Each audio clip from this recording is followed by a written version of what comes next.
모든 사물이 법적 법률 관계에 의해서 규율된다. 이렇게 되면은 그 의미가 나의 관점에서는 어떤 의미를 가지는가 이걸 생각해 봐야 돼요. 그 의미는 간단하죠. 나는 나의 것을 권리로 향유하고 있다. 그리고 나의 것을 빼놓은 나머지 모든 사물들은 의무자로서 의무를 지고 있다. 이런다는 것이죠.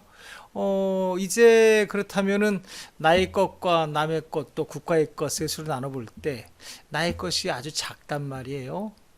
그렇다면은 좀 답답해지게 되는 거예요. 이제 어렸을 때부터 귀가 닳도록 들었던 말을 이해할 수가 있어요.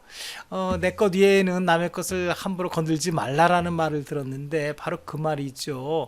남의 것, 국가의 것을 함부로 침해하지 말라는 뜻이에요. 아까 얘기했지만 갑갑해져요. 나의 것은 내 마음대로 할 수 있지만 근데 내 것을 살펴보면 뭐가 있나요? 뭐 지금 학생의 경우에는 볼펜 또 학용품 뭐 등등 그거 하고 그 다음에 컴퓨터나 뭐 이 정도 그리고 집에서 부모님이랑 같이 사는 집 뭐 또 내지는 뭐 가재도구 이 정도이고요.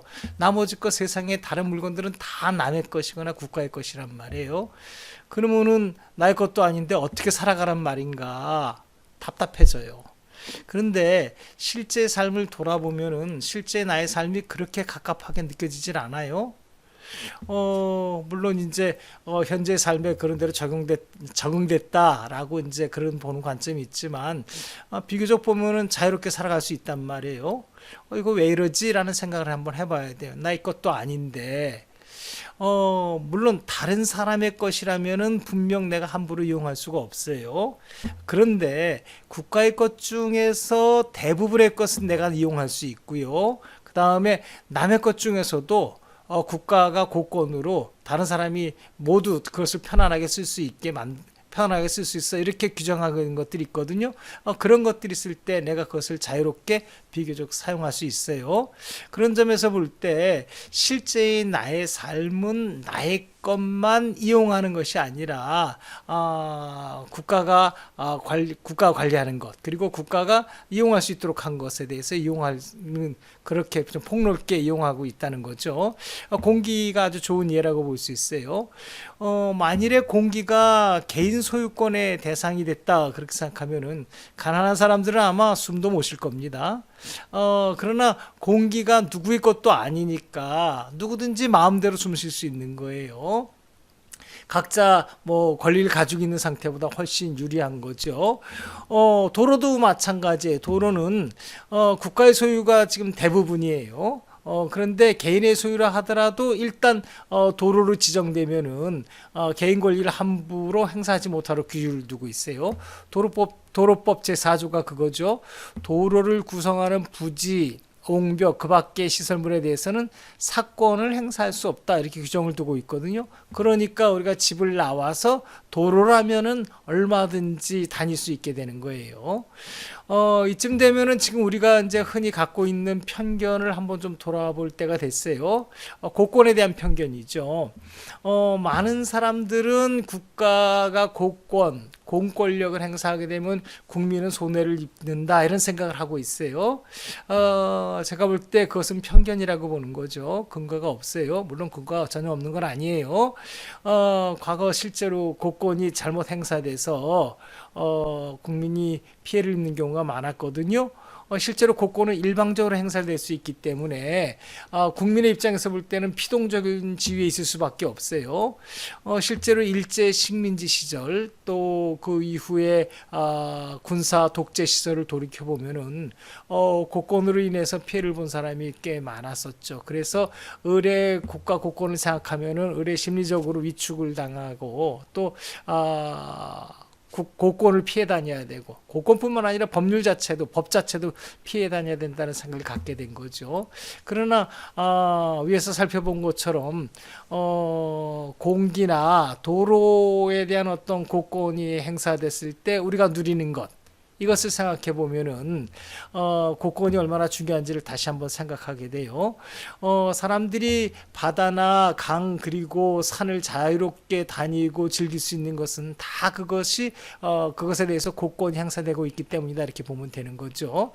만일에 바다와 강을 개인 것으로 하고 개인 소유로 하는 것으로다가 규율한다면은 오늘날 그 보통 그 서민 대중들이 오늘날처럼 그 바다와 강을 산을 그렇게 마음껏 누릴 수 없을 거예요. 실제로 미국이나 필리핀의 경우에는 그런 현상을 좀 볼 수 있어요.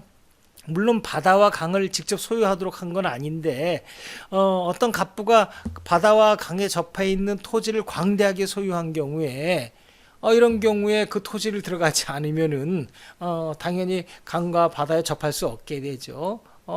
당연히 해변과 강변을 이용할 수 없게 되는데 이런 현상이 미국과 필리핀에서는 실제로 있어요.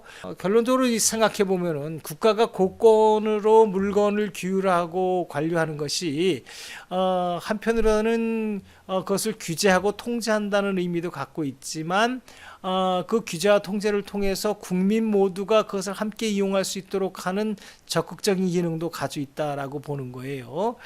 그런 면에서 볼 때 국가가 국권을 행사해서 물건을 관리하고 지배하는 것이 결코 나쁜 것만은 아니에요.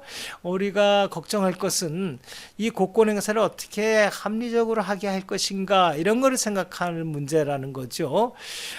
사실 최근에 나라가 이제 발전하면서 또 아이디어도 발전했죠. 그래서 국가가 국권을 행사할 때 국가가 가지고 있는 것들을 국민이 자유롭게 행사한다. 이 정도의 어떤 소극적인 입장을 넘어서서 국가의 것을 이용해서 국민들이 보다 더 건강하게 활용할 수 있도록 적극적인 어떤 제도를 마련하기도 해요. 좀 찾아보니까 국유림의 경영 및 관리에 관한 법률을 보니까 국민의 숲제도를 만들었다든지 또 산림문화 휴양에 관한 법률에서는 자연휴양림, 숲길제도 이런 걸 만들었거든요. 그 내용을 살펴보니까 국유림 불라 이렇게 등등 그 법률을 보게 되면은 이런 거죠. 산림교육 및 산림문화 휴양의 공간으로 이용할 수 있도록 한다. 국민들이 그렇게 이용할 수 있도록 국민의 숲을 지정해서 운영하겠다 이런 내용이고요. 산림문화 휴양에 관한 법률을 보게 되면은 자연휴양림을 지정할 수 있도록 되어 있는데 자연휴양림이란 뭐냐? 국민의 정서 함양 또 보건 휴양 및 산림교육 등을 위해서 조성한 산림이다 이런 내용이 나오거든요. 이처럼 이제 오늘날에는 점점 국가가 국권을 행사해서 국민을 위해서 국민이 그것을 자유롭게 또 보다 건강하게 활용할 수 있도록 하는 제도들이 많이 태어나고 있다고 보면 됩니다. 이런 설명에도 불구하고 혹시 국가가 국권을 행사해서 국민에게 숨도 못 쉬게 하는 법률을 만들면 어떠냐? 법률로다가 규율하고 있으니까 이런 걱정을 할 수가 있어요. 그런데 오늘날 적어도 그런 걱정을 할 필요성이 없어요. 누차 강조하지만 우리나라는 인간의 존엄과 가치 그리고 국민주권을 기반으로 하는 헌법 질서를 가지고 있다고요. 만일에 국가가 법률로서 국민이 공기를 자유롭게 숨쉬도록 하는 것을 금지하는 법률을 만들었다. 그러면은 국민을 거의 죽이겠다는 그런 법률이잖아요. 그 법률에 대해서 누구든지 헌법재판소에 위헌법률 심판을 청구할 수 있고요. 그렇게 되면 헌법재판소가 헌법의 관점에서 당연히 그 법률을 법률에 대해서 위헌 결정을 내릴 거라고요. 당연히 위헌 결정으로 그날로 효력을 상실하게 될 테니까 그런 법률이 만들어질까라는 것은 상상하기가 좀 힘들고요. 실제로 그런 법률을 국회의원들이 만들었다고 그러면은 국민들은 그런 국회의원들 그런 아이디어를 내고 있는 국회의원들은 그 다음 선거에서 떨어뜨리면 된다고요.